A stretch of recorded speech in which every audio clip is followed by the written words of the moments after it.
नमस्कार दोस्तों, आप सभी को हार्दिक स्वागत है हमारे चैनल भक्ति मार्ग पर। प्रिय भक्तों, भगवान शिव के बारे में प्रचलित है कि वह थोड़ी सी तपस्या से आसानी से प्रसन्न हो जाते हैं।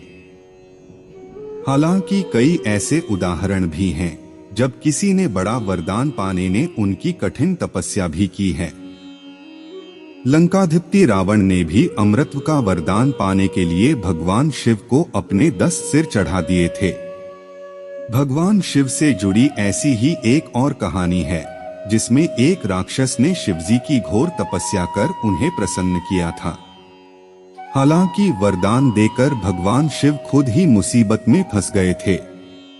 बाद में भगवान विष्णु ने उन्हें इस मुसीबत से छुटकारा दिलाया था। कहानी के मुताबिक एक बार महर्षि नारद धरती पर घूम रहे थे। रास्ते में उन्हें वृकासुर नाम का राक्षस मिला। नारद मुनि को देखते ही उसने कहा कि मैं आपसे कुछ सलाह लेना चाहता हूँ। आप मुझे बताइए कि ब्रह्मा, विष्णु और महेश में कौन देवता जल्द प्रसन्न हो जाते हैं। महर्षि नारद ने बहुत सोचने के बाद कहा कि वैसे तो तुम तीनों महादेवों में से किसी की भी तपस्या कर सकते हो, लेकिन ब्रह्मा और विष्णु जल्दी प्रसन्न नहीं होते हैं। उनके लिए बहुत वर्षों तक कठिन तपस्या करनी पड़ती है।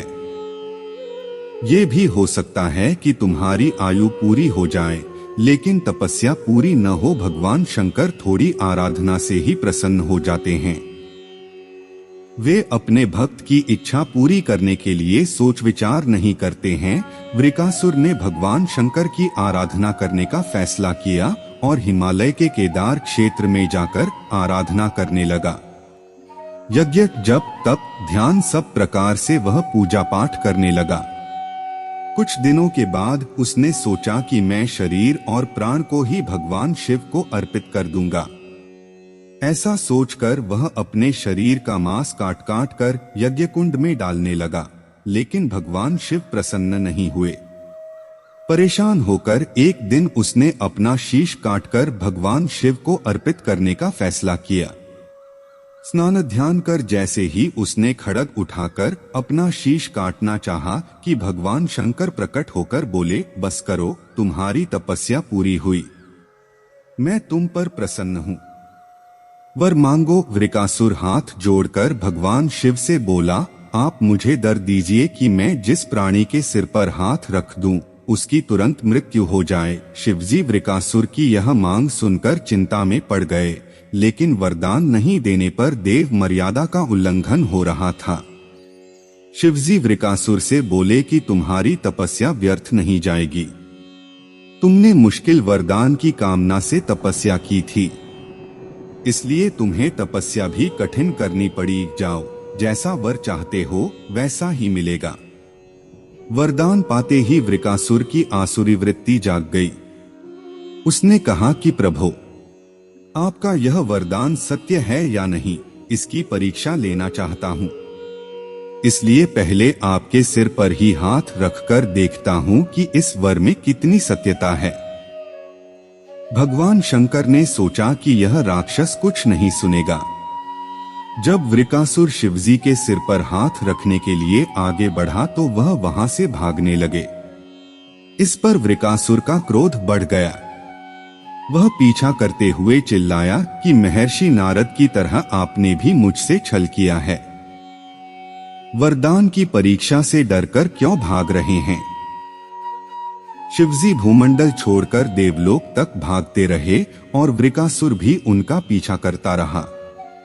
अंत में भगवान शिव विष्णु लोक पहुंचे और विष्णु जी को अपनी परेशानी बताई। विष्णु जी ने हंसकर कहा कि कुछ भी हो, आपके वरदान की सत्यता तो सिद्ध करनी ही होगी। भगवान विष्णु ने योग माया से एक वृद्ध तेजस्वी ब्रह्मचारी का स्वरूप बनाया और वृकासुर की ओर चल पड़े। भगवान विष्णु को जब वृकासुर आता हुआ दिखाई दिया तो उन्होंने आगे बढ़कर उसे प्रणाम किया। उन्होंने वृकासुर से कहा कि असुरराज कहाँ भागे जा रहे हैं? लगता है कि आप बहुत थक गए हैं। शरीर को थोड़ा आराम दीजिए। आप सब प्रकार से समर्थ हैं, फिर भी मेरे योग्य कोई काम हो तो बताइए।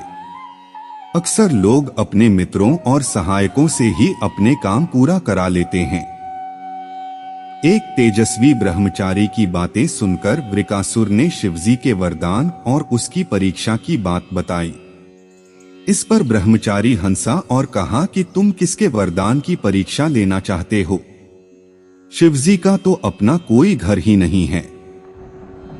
वह खुद भूतों प्रेतों के साथ घूमते रहते हैं।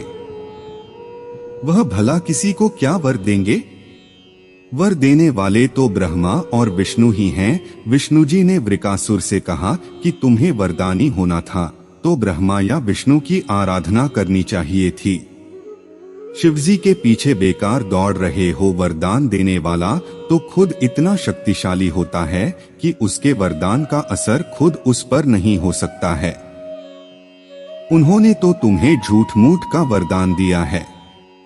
तुम्हारी तपस्या बेकार चली गई। ब्रह्मचारी की बात सुनकर वृकासुर निराश हुआ, उसका मनोबल टूट गया। वह कहने लगा कि मुझे तो देवर्षि नारद ने शिव की आराधना करने को कहा था। ब्रह्मचारी ने कहा कि तुमने नारद मुनि पर भरोसा कर लिया। वह तो ऐसे घुमक्कड़ साधु हैं जो सभी को उल्टी सलाह ही देते हैं। अगर तुम्हें मेरी बात पर भरोसा नहीं हो तो अपने सिर पर हाथ रखकर देख लो कि कैसे शिव ने तुम्हें झूठा वर देकर बहकाया है। वृकासुर का मनोबल बुरी तरह टूट चुका था। उसे ब्रह्मचारी की बात पर भरोसा हो गया कि शिवजी ने भी उसके साथ छल कर झूठा वरदान दिया है। उसका विवेक नष्ट हो गया। उसने वरदान की सत्यता का परीक्षण करने के लिए अपना हाथ अपने ही सिर पर रख लिया। सिर पर हाथ रखते ही भयंकर अग्निपुंज प्रकट हुआ और वृकासुर उसमें भस्म हो गया। भगवान शिव, विष्णु जी और वृकासुर की इस कहानी में जीवन का अहम सार छुपा है। कहानी सीख देती है कि बिना सोचे विचारे किसी को कुछ देना और पाने वाले का कृतघ्न होकर दाता को ही संकट में डालने का ऐसा ही नतीजा होता है। कृतघ्नता के उन्माद में बुद्धि विवेक नष्ट हो जाता है और उपलब्धि ही विनाश का कारण बन जाती है।